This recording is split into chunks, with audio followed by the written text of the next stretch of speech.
The Daily News.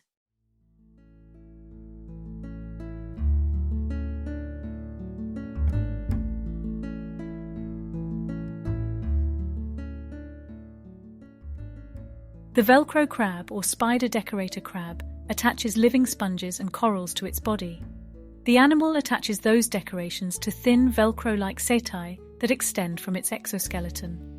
These setae have a hooked structure that ensures that the pieces of decoration stay in place. This behavior in Margidae crabs can have a number of functions, like storing surplus food, mediating intraspecific interactions, and hiding from or attracting prey.